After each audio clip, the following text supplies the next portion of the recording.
বন্ধুরা, তোমাদের ঘরেও যদি অনেক পুরনো কাপড় পরে রয়েছে, কি করবে বুঝতে পারছো না?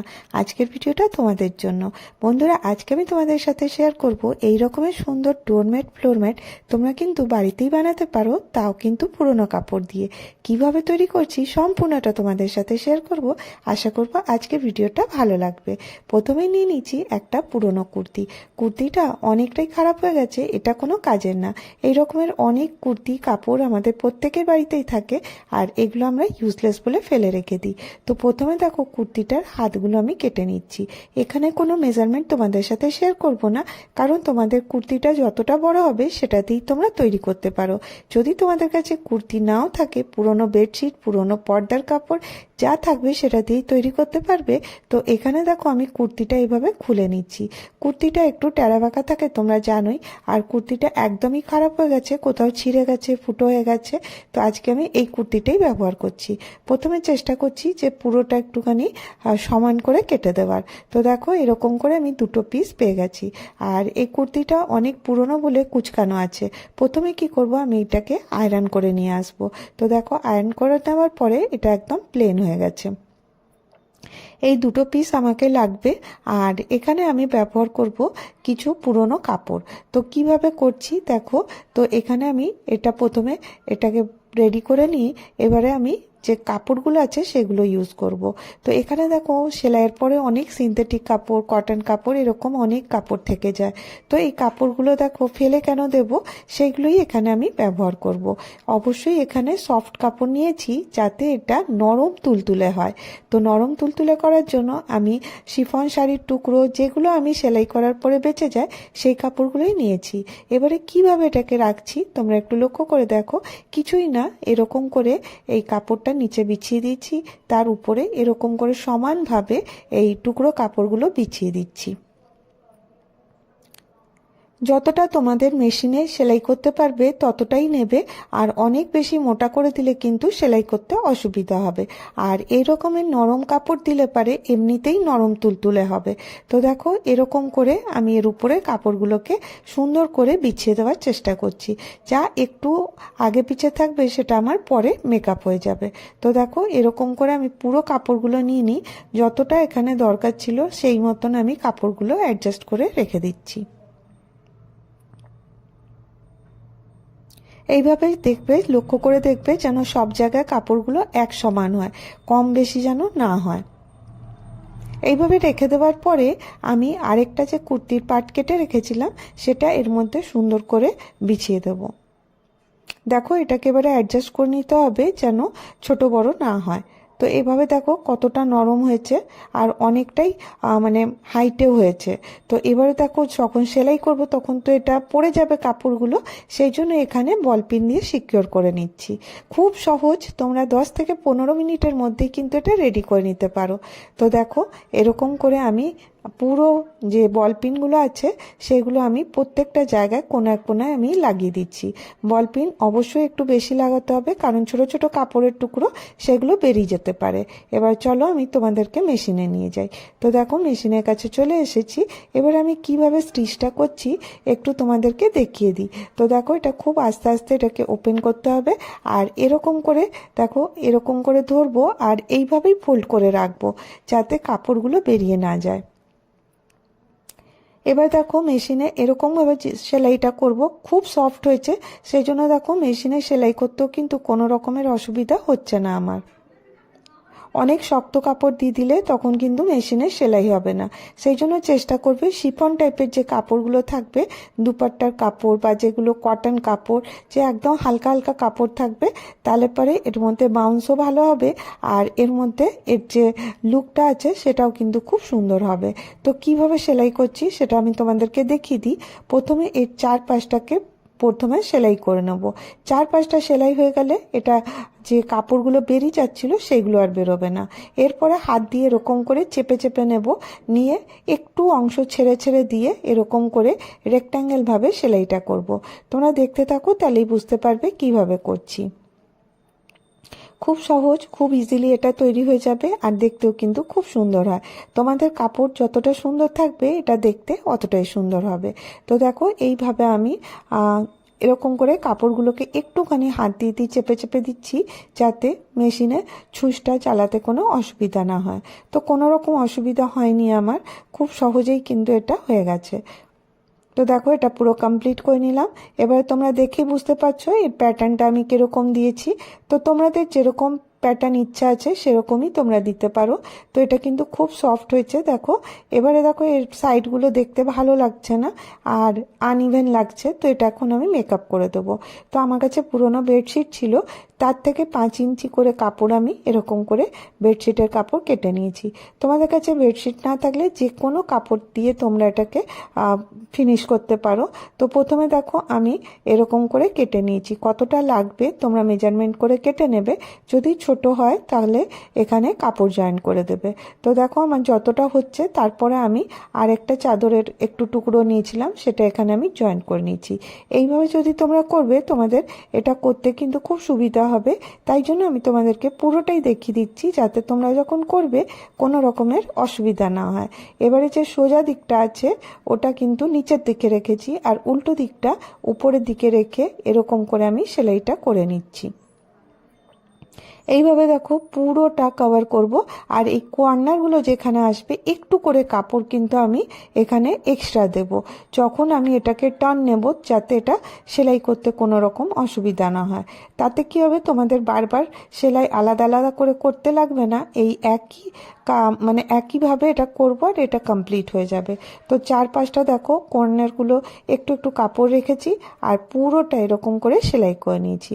আশা করি তোমরা বুঝতে পারছো কতটা সহজ। আর দেখো এবারে কি করব, এটাকে এরকম করে টার্ন নেব, টার্ন নিয়ে ডবল ফোল্ড করে পুরোটা ফোল্ড করে দেবো। দেখো এখানে সোজা বা উল্টো কোনোটাই কিন্তু বোঝা যাচ্ছে না, দুপাশটাই কিন্তু একই রকমের হয়েছে। এবার দেখো আমি যেভাবে ফোল্ড করছি ঠিক সেইভাবেই এটাকে ফোল্ড করে নিতে হবে।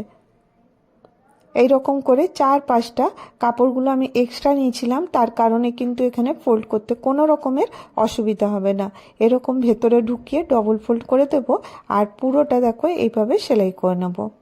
তো দেখো সেলাই করা হয়ে গেছে আর আমার এই ফ্লোর ম্যাট ডোরম্যাট কমপ্লিট হয়ে গেছে। এটা দেখতে কতটা ভালো লাগছে আর খুব সফট হয়েছে। তোমরা এটা মেশিন ওয়াশও করতে পারো। আর দেখো পুরনো কুর্তি কোনো কাজের ছিল না, এটা দিয়ে আমি আজকে এরকমের ডোরম্যাট বানিয়ে নিলাম। কেমন লাগলো তোমাদেরকে আইডিয়াটা জানাতে ভুলো না। যদি এই রকমের সুন্দর সুন্দর ডোরম্যাট আমাদের সকলকেই ভালো লাগে। আজকাল এগুলো অনলাইন বা অফলাইন সব জায়গাতেই পাওয়া যায়, আর এগুলোর দাম অনেকটা বেশি থাকে। তাই আজকে আমি তোমাদের সাথে শেয়ার করছি বাড়িতে থাকা জিনিস দিয়ে তোমরা এমনি সুন্দর ডোরম্যাট করে নিতে পারবে। এর জন্য আমি নিয়ে নিচ্ছি চালের বস্তা বা আটার বস্তা, যেটা তোমাদের কাছে থাকবে সেই বস্তাটা নিয়ে নেবে। আর প্রথমে দেখো এটা আমি এইভাবে খুলে নিচ্ছি। এখানে আমি তোমাদেরকে মেজারমেন্টটা দিয়ে দিচ্ছি। এখানে 21 ইঞ্চি বাই 26 ইঞ্চির আমি এটা কাট করব। তো দেখো এটা অনেকটাই বড় আছে, তো এটা আমার যতটা লাগবে আমি ঠিক ততটাই নিয়ে নেব। এখানে আমি মেজারমেন্টটা নিয়েছি 21 ইঞ্চি বাই 26 ইঞ্চির। এইভাবে হাফ করে নেব, দিয়ে দেখো এটাকে ডবল ফোল্ড করব। এইভাবে ডবল ফোল্ড করে নিলাম। করে নেওয়ার পরে এখানে আমি বল পিন লাগিয়ে দেবো। এতে আমি ড্র করব যাতে এটা সরে না যায়, সেই জন্য আমি এখানে আগে বল পিন সুন্দর করে লাগিয়ে দেবো। আর এতে কি থাকবে, তোমাদের যে বস্তাটা থাকবে এক জায়গায় টিকে থাকবে। এবারে আমি একটা মার্কার নিয়েছি, এটা দিয়ে আমি এখানে ড্র করছি। তো তোমরা তোমাদের ইচ্ছে মতন ডিজাইন কিন্তু ড্র করতে পারো। আমি ভিডিওতে যেরকম দেখালাম ঠিক সেইভাবেই আমি এইভাবে ফুলের মতন ডিজাইনটা করছি। এটা ডবল এই জন্য করে নিয়েছি যে দুপাশটাতেই যেন সমানভাবে আমি যখন কাটবো সমান হবে, নালে আলাদা আলাদা কাটলে কিন্তু সেটার শেপটা একটু অন্য হতে পারে। তো দেখো আমি আর একটু এরকম করে কেটে নিচ্ছি, আর এইভাবেই আমি এটা কাট করে দেবো।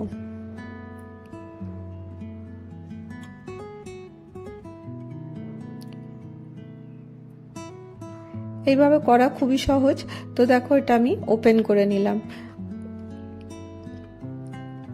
এখানে দেখো একটা মিডিল পয়েন্ট নেব, তার জন্য এটাকে ডবল করে নিচ্ছি আর এখানে একটা পয়েন্ট দিয়ে দিচ্ছি। আর এবারে দেখো একটা বাড়িতে থাকা ছোট্ট প্লেট আমি এখানে নিয়েছি, জাস্ট খালি এরকম করে দাগ দেবার জন্য।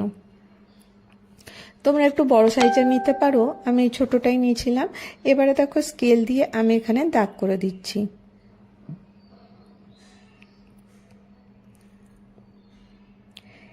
আর এখানে দেখো আমি কিছু পুরনো কাপড় নিয়েছি, তো যেমনি হচ্ছে লেগিস বা কোনো পায়জামা বা শাড়ি যা তোমাদের কাছে থাকবে সেটা নিতে পারো। আর আমি এখানে আগেও তোমাদের সাথে এটা পায়জামাটা দিয়ে ডিআইওয়াই শেয়ার করেছিলাম, তো তার থেকে কিছুটা অংশ কাপড় ছিল, ওটার মধ্যে দেখো আমি এরকম করে পাপড়ির মতন বানিয়ে নিচ্ছি। এটা হয়তো তোমাদের বুঝতে অসুবিধা হচ্ছে, যখন কাটবো তখন তোমরা দেখে বুঝতে পারবে। এটা কোনো মেজারমেন্ট নিয়ে করছি না, এমনি আন্দাজ মতন আমি কিন্তু এর মধ্যে কতগুলো পাপড়ি ড্র করে নিচ্ছি।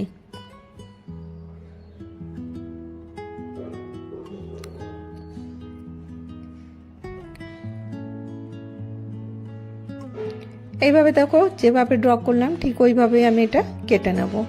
প্রত্যেকটা এইভাবে কেটে নিয়েছি। কেটে নিয়ে এই যে প্লাস্টিকটা রেখেছিলাম যে বস্তাটা, তার উপরে আমি এগুলো এরকম করে রেখে আমি এর মধ্যে বল পিন লাগিয়ে দিচ্ছি। এতে কি হবে, তোমাদের জায়গার থেকে কিন্তু এটা সরবে না, নাহলে আমি যখন এটা সেলাই করব তখন কিন্তু সেলাই করতে খুব অসুবিধা হবে। সেই জন্য আমি প্রথমে এতে বল পিন লাগিয়ে দিচ্ছি, তারপর এটা সেলাই করে নেব।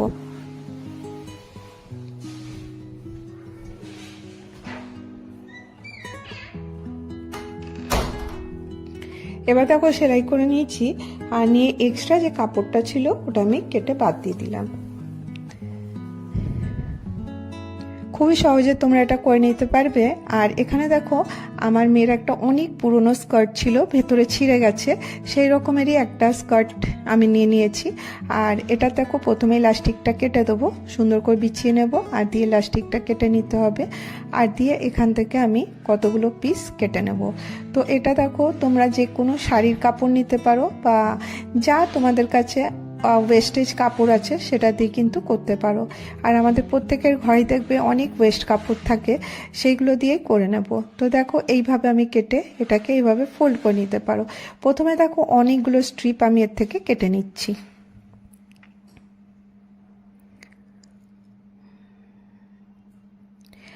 1 থেকে 1.5 ইঞ্চির মধ্যে কেটে আমি রেখে দিলাম। আর এটা দেখো এভাবে রেডি করেছি। তো এটা প্লাস্টিক ছিল, খুব হালকা ছিল। আর দেখো এটা যদি ডোরম্যাট বানাবে তো পিছলে যাবার ভয় থাকবে, সেই জন্য একটা আমি কটনের কাপড় নিয়েছি, এটা নিচে বসিয়ে দিয়েছি, আর দিয়ে এখানে বল পিন লাগিয়ে দিচ্ছি। লাগিয়ে দিয়ে এটা দেখো এইভাবে আমি কেটে নিচ্ছি। এক্সট্রা কাপড়টা আমি প্রথমে এইভাবে কেটে দিচ্ছি, আর তারপরে যে সেলাই করার পরে যেটা এক্সট্রা থাকবে সেটা ইজিলি কাটা যাবে। তো দেখো এইভাবে আমি এটা সেলাই করে নিয়ে চলে এসেছি, আর দিয়ে সাইডগুলো আমি কেটে বাদ দিয়ে দিলাম। এবারে শুধুমাত্র একটা পিস আমি পেয়ে গেছি। এবার চলো এটাকে ডেকোরেট করতে হবে। কিভাবে করছি, তো এখানে আমি একটা অন্য কালারের কাপড় নিয়েছি, ইয়েলো কালারের। এবার দেখো এই যে বাটিটা আমি বসিয়েছিলাম সেটাই আমি এর মধ্যে রাখলাম, আর রেখে একটু বড় করে আমি এর মধ্যে ড্র করে নিচ্ছি। ওই একই শেপে ড্র করলাম। এবারে দেখো এটাকে এখান থেকে কেটে দেবো। এবারে এইখানটাতে এটা বসিয়ে দেব। বসাবার আগে প্রথমে সেলাই করতে হবে, তার জন্য এই পুরোটা সেলাই করব, নিচটা সেলাই করব না। তো দেখো এখানে আমি বল পিন লাগিয়ে দেবো, যাতে সেলাই করতে গেলে কাপড়টা সরে না যায়। এই সব জিনিসগুলো করবার জন্য বল পিন অবশ্যই ব্যবহার করবে, তাহলে কিন্তু তোমাদের কাজটা অনেকটা সহজ হবে। সেলাই করে নিয়ে এখানে দেখো কিছুটা সিনথেটিক কটন ছিল, সেটা আমি এর মধ্যে দিয়ে দিচ্ছি। এতে কি হবে, তোমাদের লুকটা কিন্তু খুব সুন্দর আসবে, মনে হবে যেন রেডিমেড কেনা হয়েছে। এবারে যে তোমাদেরকে বললাম স্ট্রিপগুলো কেটে রেখেছিলাম, সেই স্ট্রিপগুলোই এখানে আছে। এবার চলো এগুলোকে কিভাবে অ্যাসেম্বল করব। প্রথমে দেখো আমি মেশিনে চলে এসেছি, আর নিচটা দেখো এটা খোলা আছে।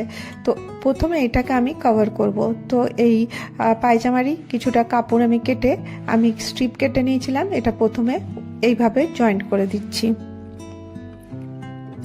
এইভাবে করে দিয়ে আবার এটাকে উল্টে দিয়ে ডবল ফোল্ড করে দেবো, তাহলেই কিন্তু এটা বন্ধ হয়ে যাবে, রাফ এজেসটা আর দেখা যাবে না। এইভাবে করলে তোমাদের জিনিসটা কিন্তু খুব ফিনিশিংয়ের সাথে হবে, দেখতেও কিন্তু খুব সুন্দর হবে।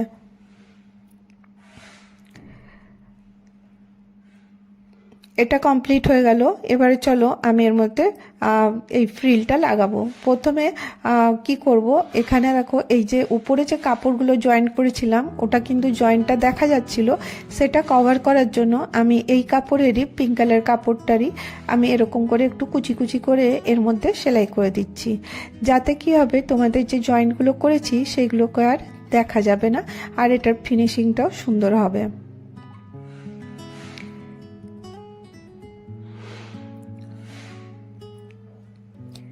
এগুলো যখন তোমরা খালি বসে থাকো তখন এগুলো করে নিতে পারো। তো দেখো এটা হাতের তৈরি, দেখতেও ভালো লাগবে আর ঘর সাজাতেও কিন্তু খুব সুন্দর হবে।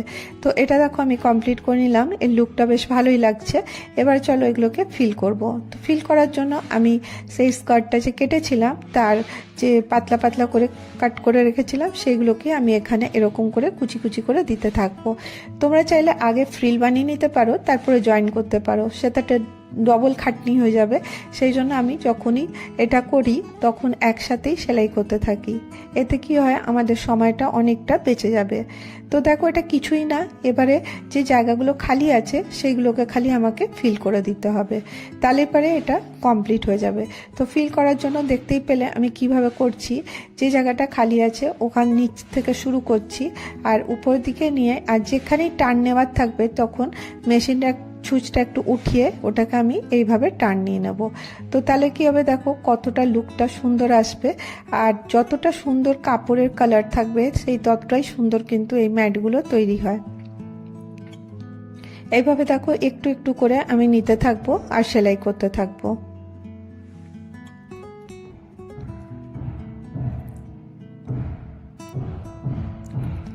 বিশ্বাস করো এগুলো করতে একটুও সময় লাগে না, আধা থেকে 1 ঘন্টার মধ্যে তোমরা ইজিলি করতে পারো যদি তোমরা মেশিনে তৈরি করছো। তো অবশ্যই এগুলো মেশিনে করাই ভালো, হাতে করতে গেলে বেশ অনেকটা টাইম লেগে যাবে। তো কমপ্লিট হয়ে গেল আমার এই যে সুন্দর ডোরম্যাটটা। কেমন লাগছে তোমাদেরকে জানাতে ভুলো না। আর এখানে যদি এক্সট্রা কাপড় আছে সেটাকে আমি কেটে সমান করে দিলাম। তো দেখো ফাইনাল লুকটা কেমন লাগছে। যদি তোমাদেরকে ভিডিওটা ভালো লাগে তাহলে অবশ্যই একটা করে লাইক করো, অনেক ভালো লাগলে চ্যানেলটাকে সাবস্ক্রাইব করে নাও। লাইক আর সাবস্ক্রাইব একদম ফ্রি। আর দেখো তোমাদের যদি আরও ভালো লাগে তাহলে তোমরা শেয়ার করতে ভুলো না। তো আজকের ভিডিও আমি এখানেই শেষ করব, আবার দেখা হবে নেক্সট ভিডিওতে। ভালো থেকো, সুস্থ থেকো, বাই বাই।